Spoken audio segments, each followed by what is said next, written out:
So their solution to make Ezra Miller more likable was to give us a second, even more dislikable Ezra Miller? Is it weird that it kind of worked? Well,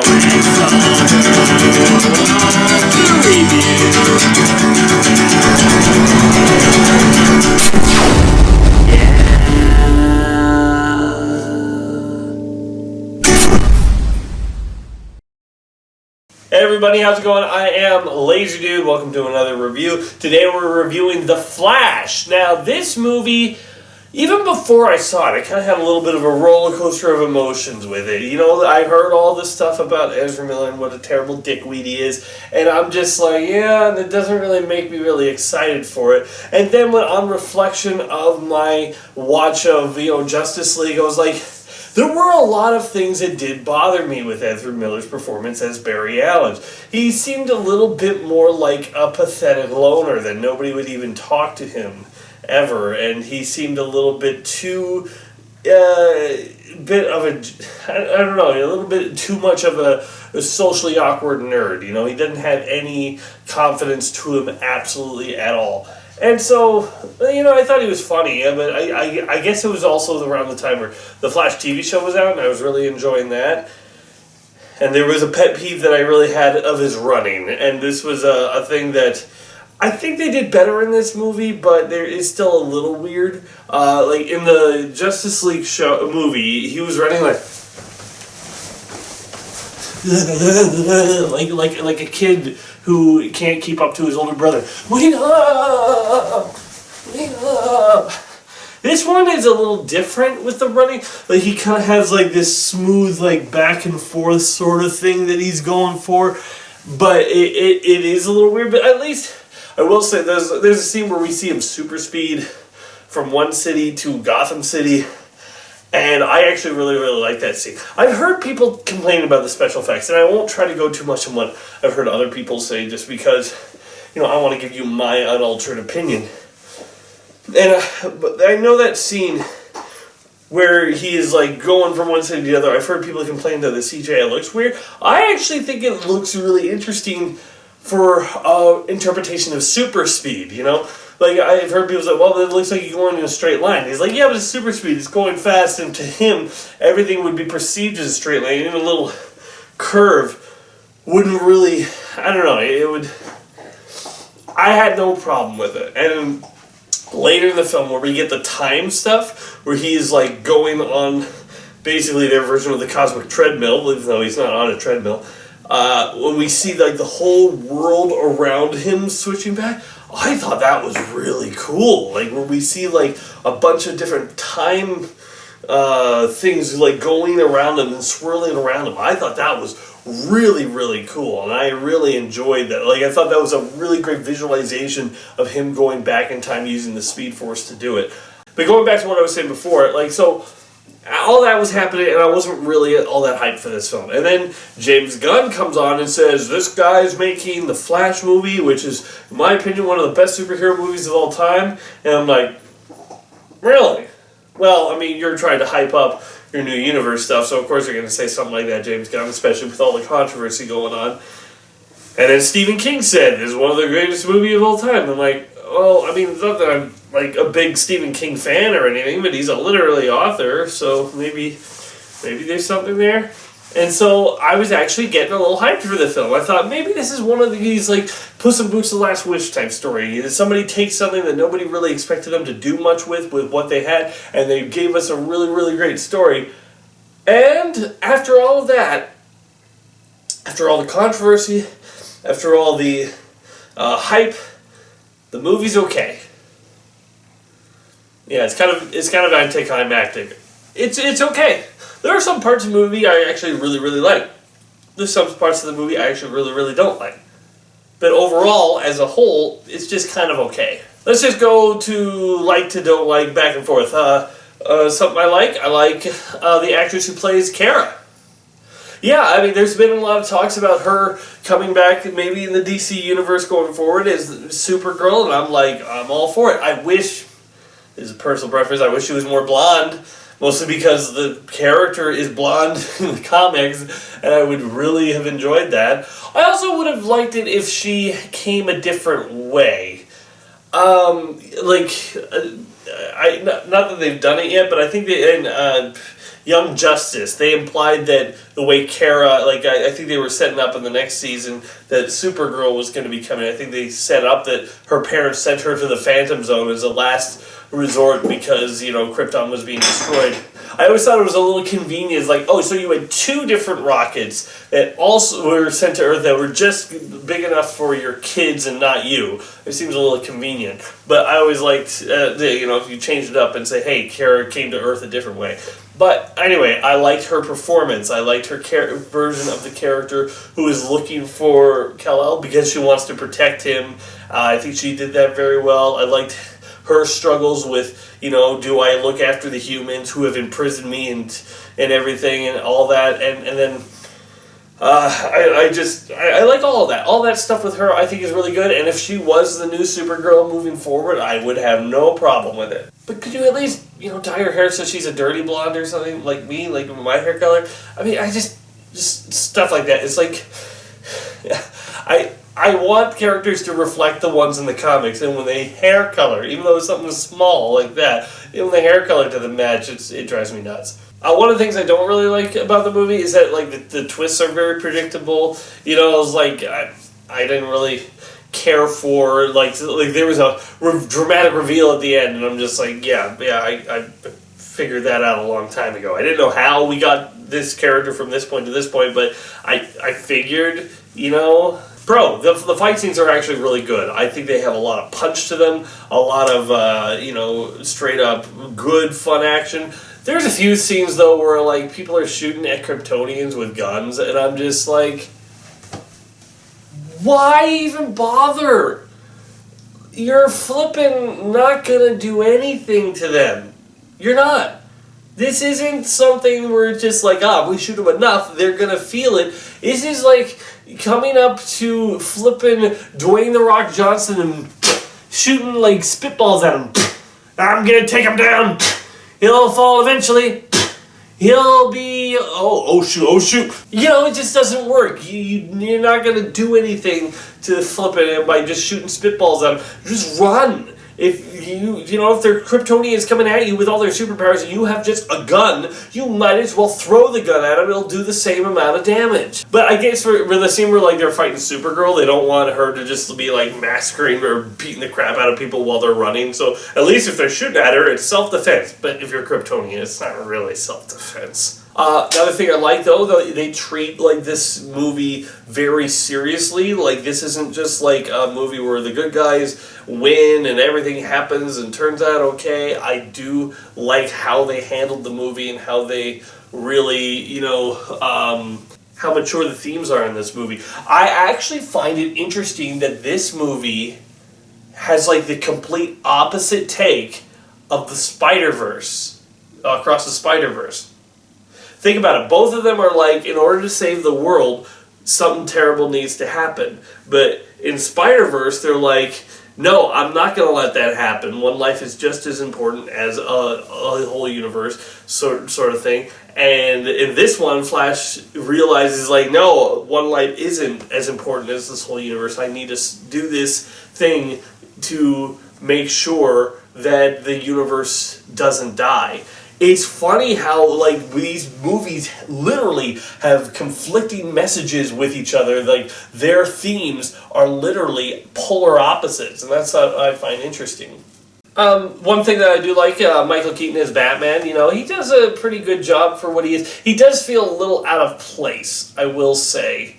It does feel like he's in a universe that doesn't really suit his type of Batman.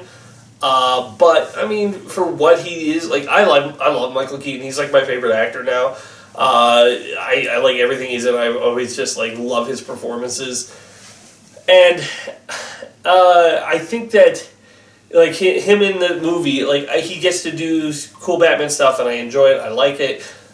And there's a scene where he explains how messing with time travel could mess everything up. And I actually think that's one of the better versions of it, where he's Everyone thinks it's like with the spaghetti noodles. He explains it with spaghetti noodles, and I'm like, that makes sense. I mean, part of me is like, you don't really have to explain it. Like, we've been through enough multiversal stuff that we don't really need you to tell us anything anymore. But in any case, what is the biggest problem with this movie? And if you were to ask me, I want to tell you straight up, Ezra Miller isn't really the best Flash. This is nothing against his, douchebaggery in real life. I just don't really buy him as the Flash. He's too whiny, and he's like, I never really get that core thing of like, the Flash just wants to help wherever he can. He's a little like, why am I like the Justice League Zero cleanup guy who just has to clean up after stuff? He's not appreciative of the place that he's in. And I know that's probably part of his arc, but I'm just thinking about how, like, there's a thing in comics where Barry is always late to stuff. And here, of course, he's late because he's doing superhero stuff. But in comics, he would also be late to, like, Justice League stuff. And they'd be like, why are you late? You're the fastest man alive. Literally, you could be here first every single time. Why are you late? And it's because on his way over, he'd see a civilian who had a flat tire on the way, and he would help change the tire for him, then have a conversation with him, and just talk with him, and then, enjoy each other's company, and then he would head off. And that's like the personable superhero that I want the Flash to be like.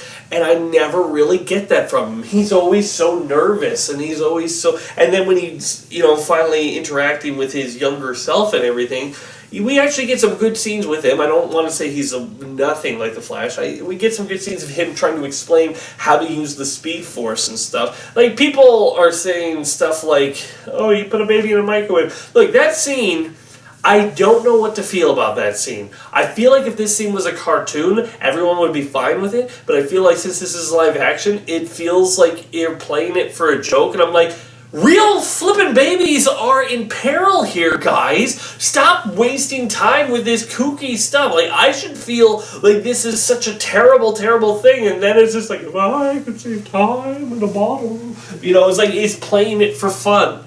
Like, he sees the babies and knives falling towards him, and he eats snacks first, and I get it, he gets it to fuel up and stuff. But I'm just like, you're horrible. You're a horrible, horrible person, because... Save the children, basically. It was not the best thought through scene. Okay, I feel like it just wasn't great. I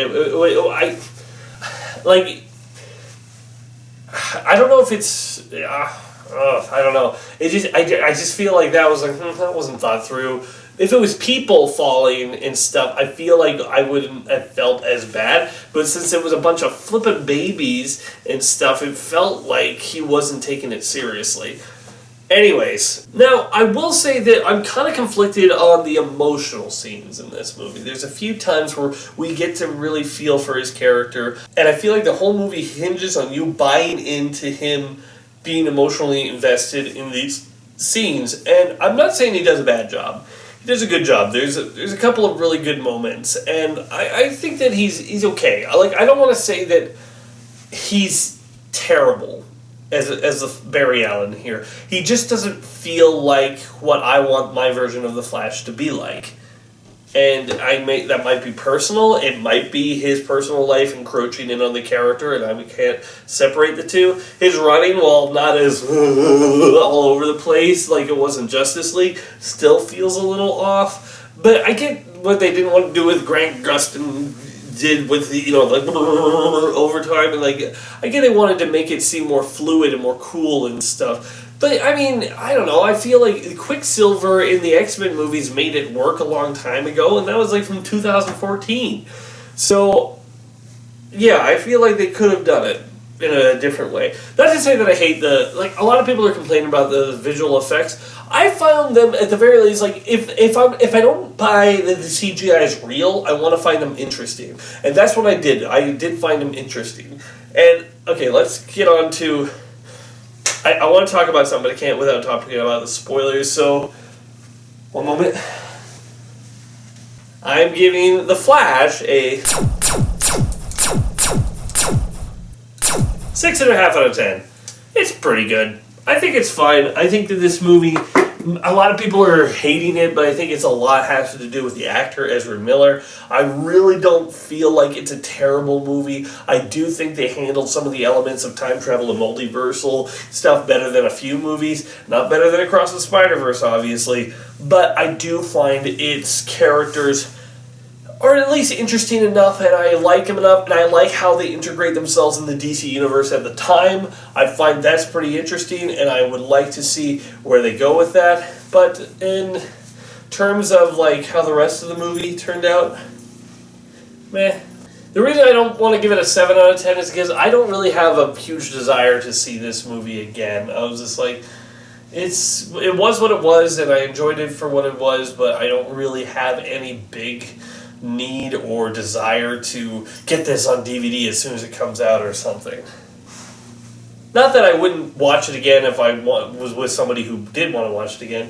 I would, but I just don't feel like it is going to be one of the greatest movies ever, basically. But, alright, time to go to the spoiler part of the review. If you have not seen this film, now's your time to leave. If you want to find anything else about it. The twist that the other younger version of Barry was the big monster thing that was coming after him in the beginning and pushing him out of the Speed Force. Liked it. I liked it, but I saw it coming. We all saw it coming. When you have two different versions of the main character, one of them has to turn evil at some point. So, yeah.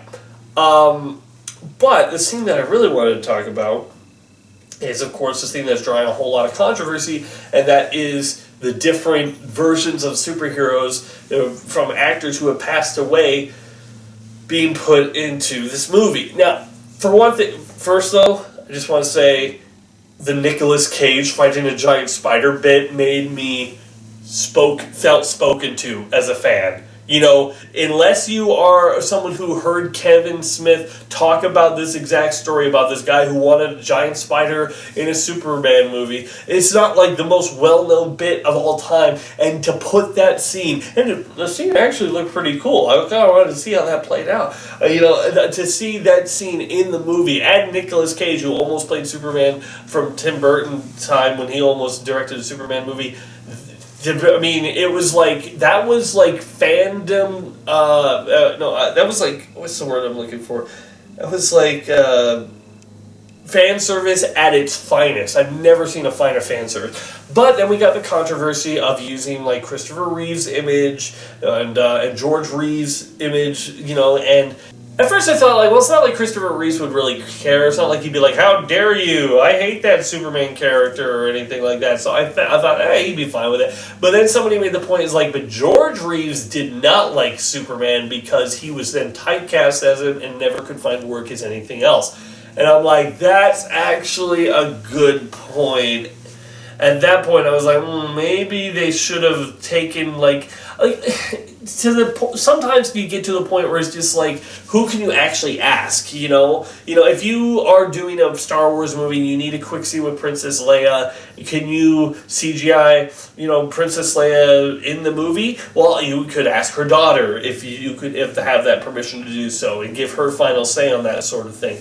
But George Reeves, he's been dead for a long time, so do you ask, his generations, his great-great-great-grandson, or I don't know how many greats would be there, but, it'd be like, yeah, sure, I don't care. It's like, who do you ask? Is there a certain point in time where the reverence of it is just don't touch it, don't try to capitalize it? And that's the thing, I don't feel like they're trying to be disrespectful. It's not like they're like, aha, we can make more money if we have it. No, it's a tribute, it's a small tribute scene. It's not trying to do anything nefarious. However, I do understand that it is a slippery slope by using dead actors' images in movies, and how far can we take that? Could we put, Marlon Brando in a movie again? I mean, I guess they kind of did that with Superman Returns, but they used the Superman dialogue, and they didn't recreate his face or anything like that. But you know what I mean? Could you make a new movie starring actors who have passed away?